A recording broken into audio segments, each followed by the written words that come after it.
The first is that I want you guys to understand the perspective that I teach from for the day that you're with me. I teach from the perspective of the lowest kid in your class.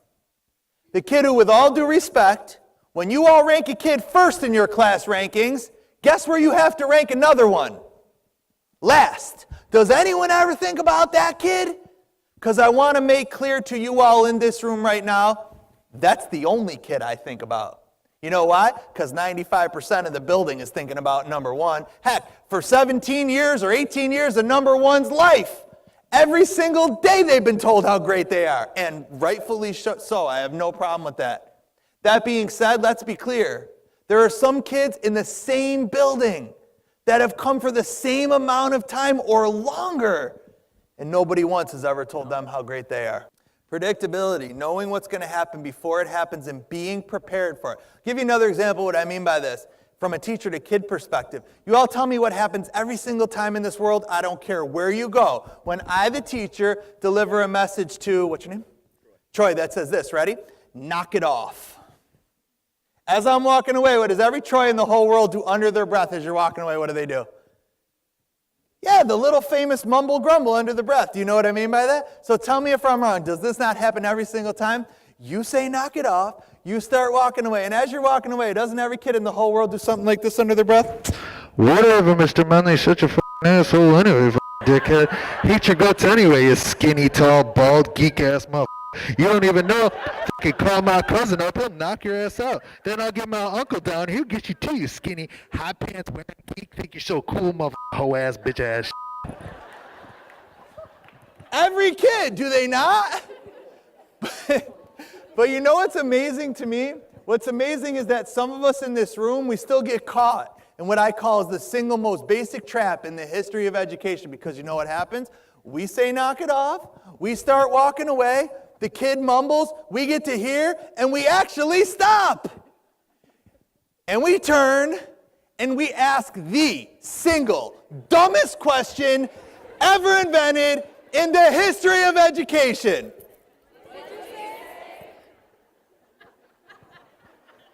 And what does every kid in the whole world say back? Nothing. Yeah, see, nothing's how I know most of you work in the regular class. Because if you work down in that self-contained room I was talking about first thing this morning, the kid's like, for real, you didn't hear me the first time? Come over here. Predictability, the most important thing in a classroom, in my opinion. See, the faces might change every year. Well, sometimes that doesn't even happen, but the behaviors don't, right? Give you an example of what I mean by this. How many of you are veteran educators today? By veteran, I'm going to say you've worked with kids in some capacity for 10 years or more. Raise your hand high in the air. Good. Wow, a lot of you. This is a question only for you guys. How many of you all have ever had a year of your life in education where you had absolutely zero challenging kids the whole year? Anybody ever get like one? Sometimes someone's like, I got 1 year. The worst is when it's your first year and you think every year is going to be like that, right? Wow, nobody? Now, you all know each other better than I know you. How many years of experience would you say, raise their hand right there, if I combine all of your years? A lot? A couple thousand? Some of you are like, hell no, dude, the lady next to me has been here a couple thousand herself. Trust me, it's time for her to go. No, I'm just kidding. Right? That was too easy. A couple thousand, you're like 2,000 years of experience, correct? And out of 2,000 years of experience, nobody ever had a year without any challenging kids. Are you following me? Yes or no? Good, okay. Then I have a question for you. Why is it, remember predictability, knowing what's going to happen before it happens, being prepared for it. Why is it that every single year on the first day of school, when I walk into my teacher's cafeteria, you all will never believe what I hear them all saying to each other in there. Remember, 2,000 out of 2,000. Yet, for some reason, every single year I walk in on the first day, I actually hear people saying stuff like this. I actually hear this.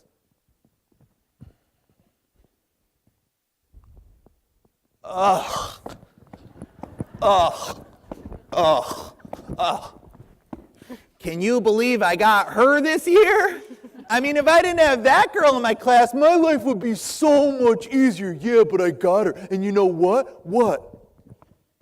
She has a little brother who's coming up next year, okay? And if I get him in my class, I'm going to quit. They're going to lose a really good person on it because I have just had it. And you know what I heard? What? I heard their mother is pregnant again. no way, she shouldn't be allowed to have any more kids. I mean, you all know that family. There's like 20 of them. They've all gone through here. Yeah, I taught the mom like 49 years ago. I could have predicted it then. Was I in some of your teachers' cafeterias too? I have a little memo for you all. We all have that kid and we all always will. Stop letting it surprise you. Just be grateful you only got one or two of them. Because when you get really good at working with difficult kids, you get all of them. And I love how the administrators try to act like they had no idea how that happened, right? Yeah, sure you don't. I don't know, Brian, it just sort of shook out that way this year. You're the one who shakes it. Let's be clear. You guys, us, we in our schools, we don't care about effort. We don't. I mean, let's be clear. We all say we care about effort, of course, right? That's a politically correct thing to say. Well, I care about effort. No, you don't. You don't care about effort. I'm going to prove that you don't care about effort. Ready? Well, I don't even know if it's true here because I didn't find out before I came in. But do you guys have any type of honor roll system in your schools? Yes or no? Yes? Good. What's it? How do you make it? It's based on your what? Grades. There's my point that you don't care about effort. So I want to make sure I understand this. I could have two kids in the same class, correct? One of them studies for 3 hours a night, gets a 70 on the test. Another one's got a photographic memory. Brilliant. Awesome at spitting back information. Great memorizer. Studies for 10 minutes, gets 100 on the test, correct? One of them is always told how great she is, correct? Yes or no? The other one is never told how great she is, right? Yes or no? What are you teaching both of them about the concept of effort, that it is totally what? Meaningless. Is that what you all want to teach kids? Yeah, me either. I was on a crusade for a couple of years to get rid of honor roll because I don't like it. But what I learned is you can't get rid of it. It's not going anywhere. So don't try. So you know, kind of like if you have a bad meal or something, you got to add to it to make it better. You ever like go somewhere and they serve you something and you're like, oh man, and you don't like it, but you're like, you know, you got a lot of hot sauce so you could dump on it. Like, right, if something's bad, you got to add to it to make it better if you can't get rid of it, right? So I added to honor roll. Make sure when you guys go back to your schools, if you have any type of honor roll, from now on you have another list called on a roll. Get it? I invented that, but that's good. You should smile or something. Like, I should get applause for that. Yeah, on a roll, right? On a roll. I'm just kidding. Don't applaud when no, you're good. On a roll. On a roll is for kids that are improving. They're getting better. They're working hard. You know what they're doing now that they weren't doing early in the year? They're saying please and they're saying thank you. Their grades still stink. But you know what they're doing in the morning when they walk in? They're saying good morning. They never did that before. They're on a roll, even though they're not on a roll. Since I invented it, I get to make the rules for it. And the rules are that anyone can make it for anything and no one can keep them off. You follow that? So if like one teacher in the school thinks the kid's on a roll, but 4 others don't, the 1 beats the 4. I'm going to demonstrate a power struggle for you real quick. I've been in a few of them in my life on both ends, both the teacher end and the kid end. And I'm actually going to play the role of both, teacher and kid. Thanks. Where does the kid usually start off? Seated, right? Where does the teacher usually start off? Standing, right? And it goes something like this. Now here's the thing, remember this. Power struggles are always about the same thing. It doesn't matter what we're arguing about. It doesn't matter if I dropped a piece of paper, I didn't do my homework, or I called you a name. It's never about that. Power struggles are always about one thing and one thing only. The kid doesn't want to look bad in front of their friends. And the teacher doesn't want to look bad in front of the class. And I can prove this. When's the last time you all had a power struggle with a kid in private? Okay, you might have had one, but I guarantee you have a lot less in private than you do in public. Privacy is such an important part of our system. Anyway, power struggle goes like this. Ready? Kid is usually seated. Teacher's usually standing. By the way, here's what I'm going to do right now. I'm going to take this to an extreme. Because I believe if you can handle the extreme, you can handle anything inside the extreme.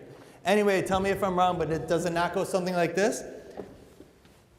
Yeah? Yeah. Yeah? Yeah.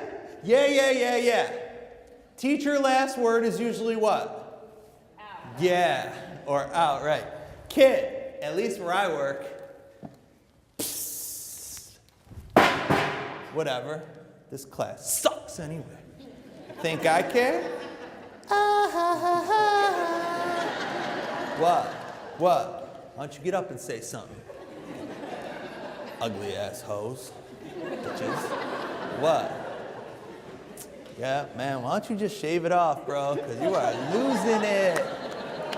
What, you got a problem too? Yeah? What? Say something. Yeah, I didn't think so. Mr. Mendler's an asshole. And if you're lucky, right? If you're lucky, they slam the door open and they leave, right? And what happens if you're not lucky? They stay, right? And they go one way and you go another. Guys, I was in Savannah, Georgia recently. I saw the worst thing I've ever seen. I saw a picture of this, a kindergarten teacher. She kicked the kid out, right? And the kid wouldn't leave. So she says, I said get out. And he goes, I'm not leaving. And so she goes after him, and you ever see a 5-year-old? I mean, they're fast, right? So the kid starts running around the room. So she's chasing him. He dives head first under the desk. Like Pete Rose used to slide in baseball. Slides head, pops right out the other side. She slides under and gets stuck. She's like, oh! And all the little 5-year-olds are like, ah! I'm like, you're never allowed to dive head first after a kid again. And I'm just curious, like the kids, when they leave, right, do they ever go directly down to the principal's office? They don't? Boy, I'm shocked. Where do they go? Yeah, they go meet up with all the kids who have been kicked out of all the other classes. And for the first time in many of their lives, they finally form their own cooperative learning groups, do they not? Yeah. At least they're in a group. And you know, and they go in the hallway, and where do they go? They go to the gym, and they go, I walked around the school a little bit. It's really nice, you know. They go all over the place, you know. Half the time they come back and wave to you, hey, what's up, right? And then eventually they make their way to the principal's office. And those of you that are administrators that are in here, tell me if I'm wrong, but eventually they make their way to your office. And by the time they get to your office, are they not looking something a little bit more like this?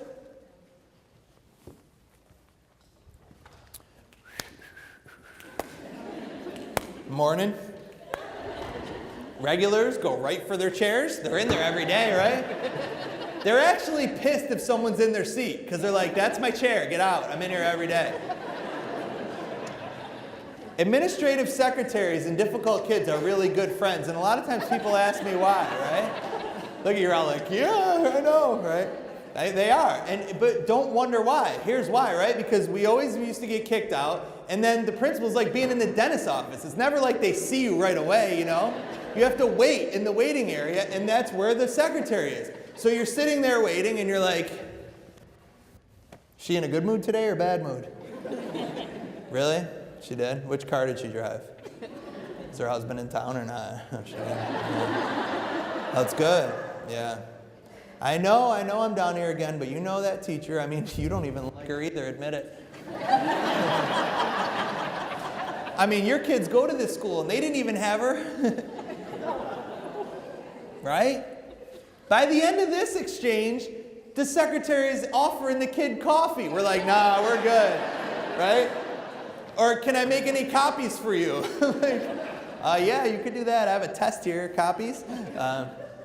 Anyway, and then of course the administrator calls me in, and it was always me when I was in school, and I'm going to pick on everyone right now, so that means no one's allowed to get offended since I'm going to pick on everyone. But I'm going to start with administrators because I'm not really sure if this is why they make a lot more money than teachers for these two brilliant questions that every single administrator in America asks every single kid who's standing in front of them. The first phenomenal question is, what did you?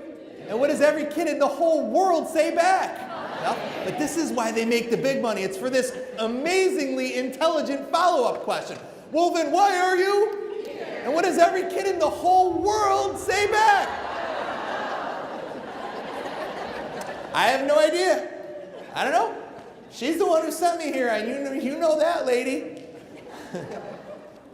And good administrators, right? You guys are able to get kids to take some responsibility for themselves, you know? So the student might say, well, I guess I called her a bitch. But she is one. She is one. Do you ever see how that lady talks to kids? She is so rude and so nasty and so mean. And my brother had her last year, and he said the same thing about her then. And my mom had that old bag 25 years ago.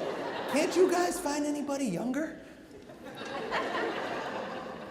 And teachers, we're no better. You know why we're no better? Because what do you all expect? You expect the principal's going to wave a magic wand and make the kid better?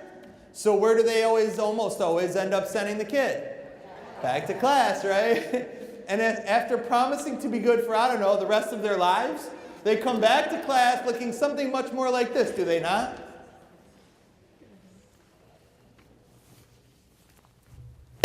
I'm back! Told you I'd be back. What up, dog? What's up, dog? What's up, baby? What's up, girl? Give me a hug. Come here. How you doing? How you doing? What up? What up? What up? What up? What up? What up? What up? Looking happier than ever. Totally disrupting everything. And now teachers, we're no longer mad at the kid. Who are we mad at? That's right. And this is a vicious cycle in school that never ends. Unless we end it. Unless we end it. What is a consequence? Like, what is it? Is your consequence designed to make kids miserable? Is that the goal for you? Because I want to make extremely clear. I didn't do a lot of this here because I got in kind of late last night. But generally when I work, I know, I'm working in an inner city, right?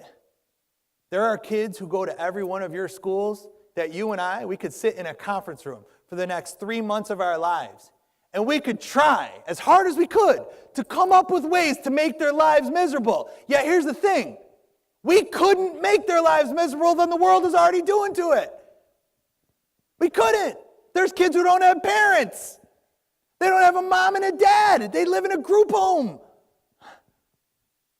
They get beaten and pummeled.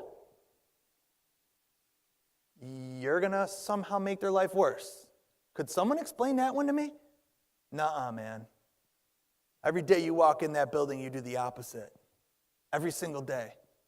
You figure out with all of your energy and all of your might, how do I make this kid's life better? That's what you do every single day. This kid is going to leave my presence feeling better about himself, not worse. That is my goal every day. And I promise you, if you do that, amazing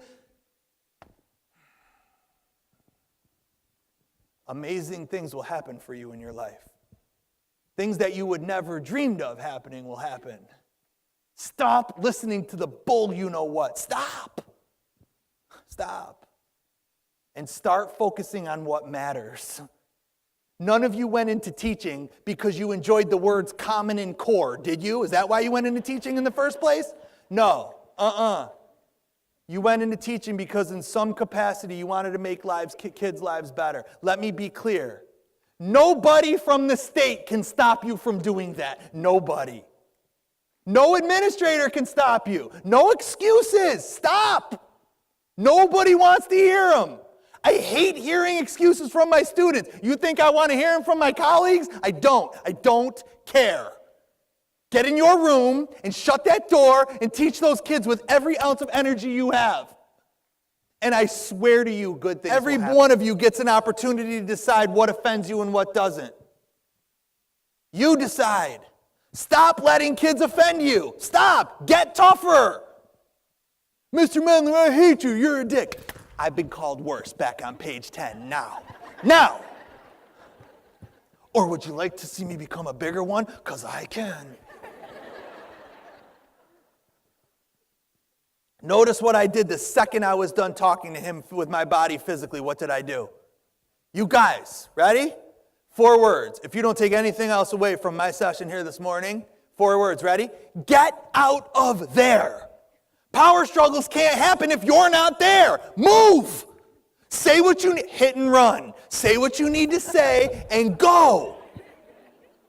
As you're walking away, mumble, mumble, mumble, mumble, mumble, mumble, mumble. My mother used to say, Brian, if you can retrain your brain to become a second to last word person with kids, second to last word, you will literally get yourself out of almost any argument or any power struggle that ever comes your way.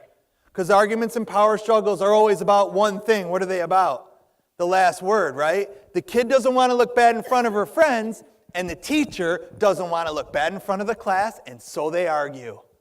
And my mother used to say to us, guys, listen to me. Your last word as the teacher is the word thanks.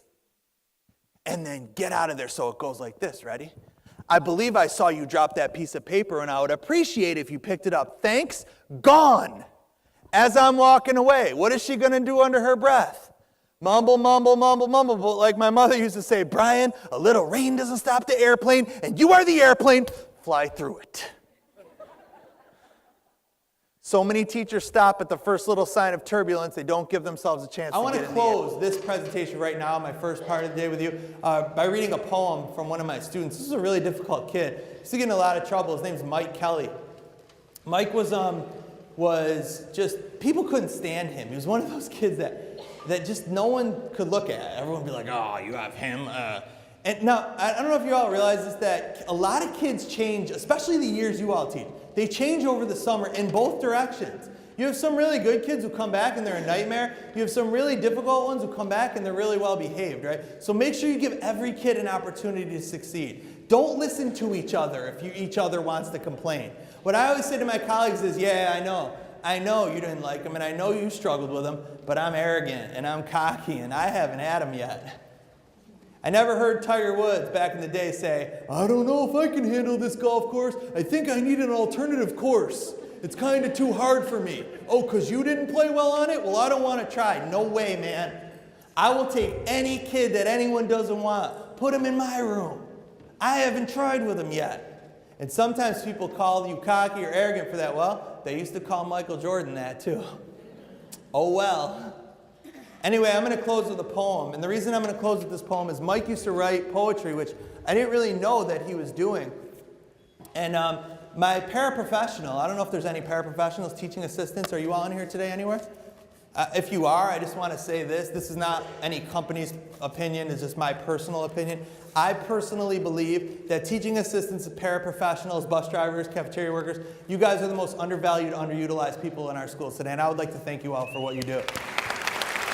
You guys do an amazing job. And I personally will tell you this. I would not be standing up here today if it weren't for my paraprofessional, Michelle Farrell, who was absolutely incredible, taught me so much. And it used to drive me crazy when she would say, well, I'm not a teacher, I'm just a paraprofessional. And I'd say, yeah, that's ridiculous. You're a teacher, man. You can handle the kids as well as I can. And I always say to administrators, if you're making school-wide policy decisions about your difficult kids, you're not consulting your paras. It's like the generals of the army making decisions without consulting the troops on the front line. A lot of times these people are on the front line with these kids. They are with them at their worst. They have good opinions as to what the policies and procedures should be. So at least bring them in the meeting and ask what they think. Anyway, my paraprofessional used to send Mike's poems to national poetry contests, which I didn't know she was doing. And Mike's poem came back, published in a book for high school kids, poetry book, with a check for he came in $500, came in first place in this contest. In the feelings category, they had different categories. So my paraprofessional and I, we split the check, $250 each. No, we gave him his check. Anyway, I want to share Mike's poem with you just because it's really, really moving, and I think a lot of you, you'll remember like where a lot of these kids come from. The poem is called Dad, if that's what you call it. Mr. Mendler, what? Can we cuss in our poems? Good question. I used to say no. But Eminem cusses. And Fitty, he used to cuss. And Lil Wayne, he cusses sometimes. They cuss sometimes, Mr. Mendler, the poets. Because we all know Eminem's a poet. I mean, you might not like his poetry. That's why we live in America, greatest country in the world, because you're allowed to not like his poetry. But it is poetry, man. What is poetry? Metaphor, personification, alliteration, simile, right? The FCC won't let me be me, so let me see. They try to shut me down on MTV, but it feels so empty without me. It feels so empty without me. Mr. Mendler, that's a metaphor. It is. Why? Because he doesn't really mean that it feels empty. He means the rap industry isn't the same when he doesn't have a hit that's #1 on the chart. Oh, so he's saying something, but he means something else. Very good. That's a metaphor. Anyway, we taught poetry by we would do Robert Frost on Monday and Eminem on Tuesday, and we would do Maya Angelou on Wednesday, and then we would do Snoop on Thursday. What? You guys are laughing? I had a kid raise his hand one time. He goes, Mr. Mendler. I said, what? He said, Eminem is definitely a better poet than Robert Frost. And he was serious, right? So I said, why? I said you're allowed to say it, but why? And he said, well, I'm reading an article here about a $9 million house that I'm just built in Detroit. I haven't read about a $9 million house Robert Frost is building anywhere. Good point. But what we teach the kids is this, and this is very important. People like Eminem, see, if they did what they're rapping about, they would be in prison. But see, when you write it down, it's a release. They don't do it. They just say they're doing it, but they don't do it. See, now in school, you get in trouble for everything. Now you can't even write it down. You go to jail for that too.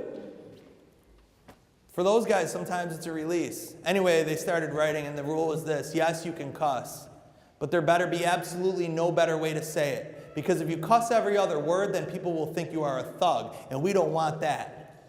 But 1 or 2 words in a poem, if there's no better way to say it, we can live with that. Mike's got one cuss word in here. I'm going to read it as is. The only other requirement in our poems is metaphor, personification, alliteration, simile. You have to have 2 out of the 4 in the poem. If you don't, we hand it right back. How come, Mr. Mendler? Good question. Here's the number to the education department in Albany, New York. When you know, let us know. That's always the answer to any state exam question you have. Give the kid the number to the education department and tell them, when you know, let us know.